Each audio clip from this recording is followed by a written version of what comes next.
Welcome back into the GSMC Sports Podcast for our final segment of the day, where we got a report that came out yesterday from Jake Fisher of Yahoo Sports about the Cavaliers' offseason plans. And amongst other things, what stood out to me was the fact that the Cavs believe that they can continue to contend with their current core of the four players, Darius Garland, Donovan Mitchell, Evan Mobley, and Jarrett Allen. Now, I don't think that that is a crazy take because all four of those players I just named are all-star caliber guys, including Jarrett Allen, who I think is one of the more underrated players in the NBA, but we have seen him make an all-star team in 2021-22. So these are all players that are extremely talented and do play winning basketball, I will add to that. But it does feel like there is some level of redundancy with the group that they currently have in terms of Donovan Mitchell and Darius Garland, both two guards that really aren't great off of the ball, are primary ball handlers, score off of that, haven't necessarily developed that part of their game where they can necessarily be that elite secondary scorer. And it's tough where, Darius Garland, he showed his promise with the Cavaliers prior to Donovan Mitchell coming into town, where he was an all-star and he was leading the Cavaliers to these successful seasons. And then the front office group thought that it was time to go all in. And the skills just aren't very complementary between Garland and Mitchell. And then you look in the front court as well, Jarrett Allen and Evan Mobley, another situation where Mobley, I do believe in the ceiling of him, and I thought there was a lot of promise in what he showed in the postseason run this past year, especially the way that he was really getting himself going in that Celtics series, even when he wasn't having these massive offensive scoring nights, he was still able to at least have the IQ to put himself in the correct dead spots to get himself easy looks as well off of passes, and it was something that was very promising, where Evan Mobley, his stock had probably dipped a little bit since his rookie season, but in large part it's because of the fact that him and Jarrett Allen are both centers that are incredible paint defenders, but in this new world of the NBA where it's so perimeter centric, it means one of them is being dragged out to the three-point line more often than not. They're not having that same level of impact from a defensive perspective, and then offensively, neither one of them can really space the floor. Now, Mobley is interesting because he did at least start to take a little bit more three-point shots over the course of this year. I wonder if maybe that's something that he is looking to add in order to have a fit in alongside Jarrett Allen, because again, it would be a scary defensive core if these two 7-footers can play alongside one another, and again, that redundancy is reduced. As Eric asks in the comments section, I felt the coach did a decent job handling all of those egos on the court. Were the Cavs justified in the firing?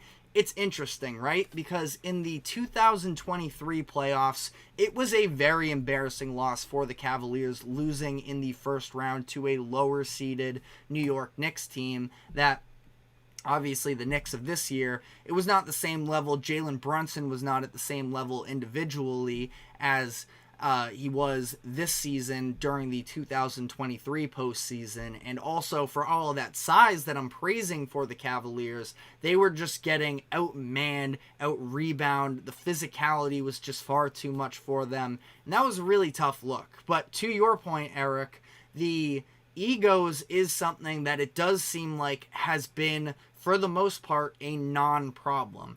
I thought the JB Bickerstaff actually did a pretty decent job, considering, especially once Donovan Mitchell was out in the playoff series against the Celtics, of, actually keeping the team together to compete. Marcus Morris he has coming off the bench in Game 5 and is giving the Celtics a run for their money on their home court, and Evan Mobley is turning himself around. So I thought there was a chance that he could have saved his job, but ultimately it's just an extremely difficult position to be in, and I feel like NBA front offices are just far more willing to say that they were wrong on a coach than they were on the actual roster construction, because for the general managers, that's their job, and they're the ones that are in the owners' ears sort of talking about what's going wrong for them. So I wouldn't. The Cavs, I understand it's okay that they fired Bickerstaff.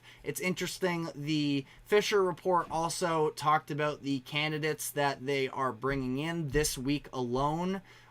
They brought into Cleveland James Borrego, who has been one of the main candidates for the Lakers as well, associate head coach of the New Orleans Pelicans. Kenny Atkinson, former Brooklyn Nets head coach, currently an assistant with the Warriors, and Micah Nori, who was the top assistant for the Timberwolves. You probably saw him during this past postseason after Chris Finch had his leg injury and he had to sit on the bench. Micah Nori was essentially the acting head coach, at least on the sideline, even though Finch was still there. But they're bringing in all of them this week. Going to be interesting to see how that plays out. I mean, those are some pretty solid options for them ultimately. But again, is that going to matter when it comes into this next season? Because to Eric's point about the egos, Bickerstaff did a pretty good job of keeping things together, but there was a report earlier in the past month or so that Darius Garland may be looking to request a trade if the Cavaliers can sign Donovan Mitchell to a new contract extension, which, again, it just feels like this team, with its redundancy, a change needs to be made to some degree. Now, they're going with the head coaching change at that, but, I do think that a roster change is going to need to happen. And I believe that the Cavaliers, if things sort of work out for them, if I were them, I'd look to keep Donovan Mitchell on board as long as that's possible. And again, the Jarrett Allen, Evan Mobley thing, you could probably get a lot, I feel like, for if you are trying to push your chips in now. I feel like leaving Evan Mobley sort of on the back burner, I'd probably prioritize him, and I'd probably prioritize Donovan Mitchell in the backcourt so that you have a competitive team right now, but at the same time, you do have something to at least fall back on. Eric throws out in the comments section the possibility of signing Klay Thompson. I mean, I don't know off the top of my head what the Cavaliers' salary cap situation is, but it's interesting. He would be somebody who knows that he could fall into the Warriors' salary cap situation. We know as much as Warriors. I think Warriors fans probably want him back, even though he really struggled this past season. But he is somebody who would be able to play into the sort of secondary guard role and just do his job if he can sort of work his legs back a little bit. I don't know necessarily if he still does have that defensive upside that he did for years when he was with the Warriors. It would be an interesting fit, and I do feel like he can definitely fit somewhat seamlessly into what the Cavaliers are trying to do. Again, if they sort of move on from one of those primary guards as things currently stand. But again, the whole situation is just kind of messy, and I want this to work out for the Cavaliers because, again, I do think that there's real upside, and for the amount of talent that they have on that roster, it would be a waste to never see it come into fruition, really, in a real way. But again, I don't think it's necessarily an easy fix. Now, they have probably the most playing cards for this upcoming offseason, where they can make a number of different moves. The configuration of their roster, they can make a number of different adjustments in accordance to who they end up hiring at head coach and what type of team they want to be. But I do feel like a little bit of that comes down to the identity of this roster, and I couldn't really tell you what it is other than this word that I keep throwing out there, which I myself am being redundant saying it, but that is what the team feels like to me, where it's just clunky, and I don't know if necessarily a new head coach is going to fix that with their current roster. But Before we wrap up the show, I want to get back to Eric's comment from when we were at break with the Celtics having the 2 stars and also role players. They do play unselfish basketball.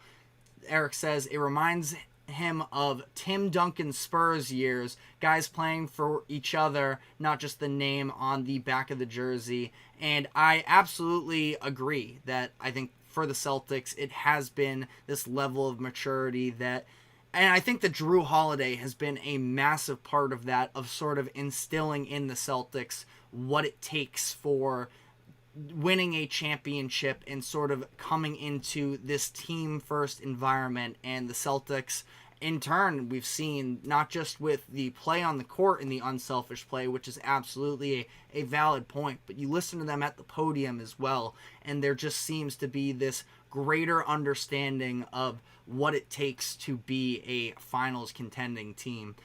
We have another comment here from Dre. What do you think about Joel Embiid's career and what should he do? Embiid is so interesting because, again, we understand in a world without injuries, Embiid is he's one of the most talented big men that we are probably going to see ever in the 21st century as we continue to move to an era in the NBA where everything is more perimeter centric. Joel Embiid does have a little bit of that spacing ability, but more than anything, the way that he just works the post is something that you don't get often in the NBA nowadays. And ultimately, when you look at like what Dre is saying, Embiid is 30 years old. He's injury prone. There's this new guard coming in, like to his examples, Anthony Edwards and Tyrese Halliburton making all of these conference finals. Embiid is getting passed by in a lot of these instances. And again, you want to talk about the individual talent of Embiid. I mean, he is going to be a Hall of Famer when it's all said and done. But in terms of the overall legacy with him, it does feel like to some degree he doesn't necessarily get slighted quite as much as other stars for the lack of postseason success. You look at the Celtics and Jason Tatum, who it feels like the Celtics 76ers have definitely a little bit of a rivalry as well. Jason Tatum, it feels like publicly, is bashed more for the coming up short in the finals than Joel Embiid is for never even making it to a conference finals. And we've seen, Tyrese Halliburton make the East Finals this year.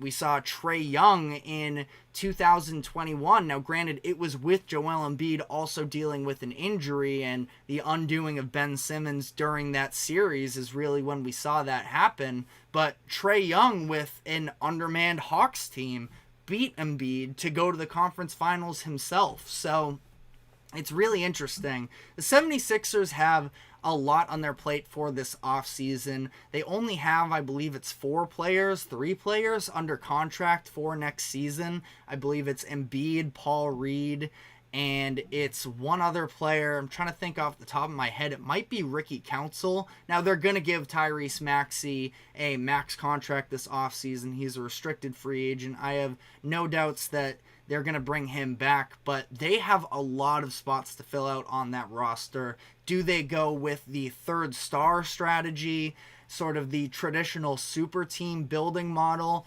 or do they just try and build around the edges and try and make sure that, you don't have to overpay for they've been stuck with Tobias Harris's contract on the books for years now, which I think has really hurt the way that the 76ers have been able to build their roster over recent seasons as well. So it is, a very interesting conversation. Dre says Anthony Edwards at 22 years old did what Embiid couldn't do at 30 years old as an MVP. That's the thing, though, to your point. Injuries are really one of the main reasons it hasn't come to light for Embiid to have this postseason success. But part of it as well, which can be a conversation that 76ers fans can be a little bit sensitive to, but when you're talking about final possession of a game, and listen, I understand there are a limited number of players that you want creating at the end of a game, But Joel Embiid, he has never really been comfortable with sending those double teams. Now he's improved the passing out of them, but it just doesn't feel like Embiid is somebody who can generate a great look consistently when your back is against the wall, where Anthony Edwards, I mean, obviously Embiid, he is a force in the post, like we just mentioned as well. So it's not that it's impossible for him to get himself a good look, but it just feels like in those moments, there's a very beatable way to get by that. Whereas these other up-and-coming players as well, with their level of shot creation, with the level of athleticism from an Anthony Edwards, as you mentioned, it's just something to consider. And again, I'm not trying to bash Embiid by any means. It is one of the most interesting careers that we've seen in recent time. I wasn't old enough to fully experience the Yao Ming years, and Embiid is probably all time. Again, I don't want to speak down on Yao Ming. I understand I'm a little bit misinformed in terms of that, but a little bit of a similar conversation there where Yao Ming, Hall of Famer as well. Embiid is going to be, but there's just going to be a lot of ifs, I would say, that surround there as well. Dre says, since 2017, Embiid has been in the playoffs. He had a chance. He choked and had the horrible series with great players like Butler, Harden, Simmons, Maxey. I mean, he has had talent around him, absolutely. And as we have the idea from Eric in the comments section talking about, could the 76ers go after Jimmy Butler? I just talked about on the show yesterday some of the hints of Jimmy Butler possibly leaving Miami. Would be interesting to see him back in Philly, because that's probably one of the bigger regrets ultimately for 76ers fans throughout the course of their career. And tying that into Dre's comment about Ben Simmons' career, the 76ers ultimately chose to go with Ben Simmons because of the upside that he was showing at the time over Jimmy Butler, who his reputation was a little bit spottier in terms of his ability to, be fully bought into a team system and his chemistry after working his way directly out of Minnesota back then. As for Ben Simmons' career, I mean, it feels like another type of what if as well, where Ben Simmons, I mean, he was legitimately great. He was one of the best defenders in the league. You talk about a player that was sort of, handmade to try and be a Luka Doncic stopper. I mean, Ben Simmons was built. He had length. I mean, yeah, the next LeBron idea that Dre mentions in the comments section, he had that build. He had the passing IQ as well, which is what made these similarities to LeBron. And ultimately, I mean, I have no faith really in Ben Simmons moving forward. We're finally getting into the season already of Ben Simmons posting all of these, maybe this is definitely the wrong term to say it, but it's almost a thirst trap for basketball fans, where it's him in the gym knocking down shots, putting in all of the work, and talking about how, the comeback is going to be great. And then we don't see him play, and there's always something bothering him. It's a shame, because I do legitimately think that, there was a world where he could have been, I don't know necessarily the next LeBron. That was always extreme, but he had the frame of doing so. As Eric says, how does Simmons go from the future of the NBA to a basketball media punching bag? It's because mentally he's weak. And, listen, he might have stuff in his life that almost, I don't want to say justifies necessarily, but we all have things going on in our own lives that impact the ability of the job that we do. And I feel like that has to be the case of Simmons to some degree. We saw him, especially when it comes to the jump shooting, that was a massive issue for him. And it's not like we see these videos, as corny as they are, but he's knocking down these jump shots in practices and stuff. But then when he comes into these big stages, he just kind of freezes up in terms of his three-point ability, which just leads me to believe that it's something mentally with him, which is obviously an extremely tricky thing to unpack. And as for Simmons, I mean, what was he? He was the first round pick in 2016. So he's probably something like in his late 20s, 27, 28 years old at this point. As double checking real quick, he's going to turn 28 later this year. So, in theory, he could still, be something in the NBA. But at the same time, it's just, it's tough to sort of, watch this all play out the way that it has for somebody who was an all defensive caliber player for years. He was all NBA in 2019-20.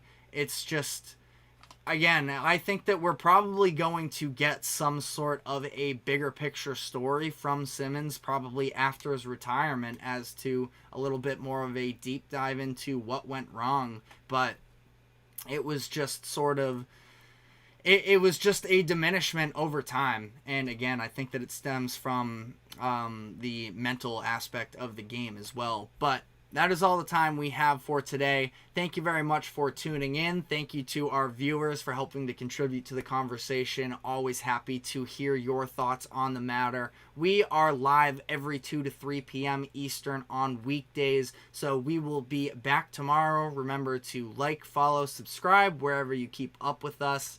As for now, I'm TJ Mabarty. Thank you for tuning in and take care.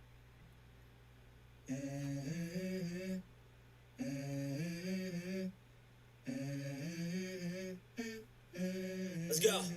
I wake up to a little bit of drool on my pillow, feel like it's gonna be a bad day. Yeah, I'm tired of shit, and the coffee ain't hit yet. Damn, ain't that great.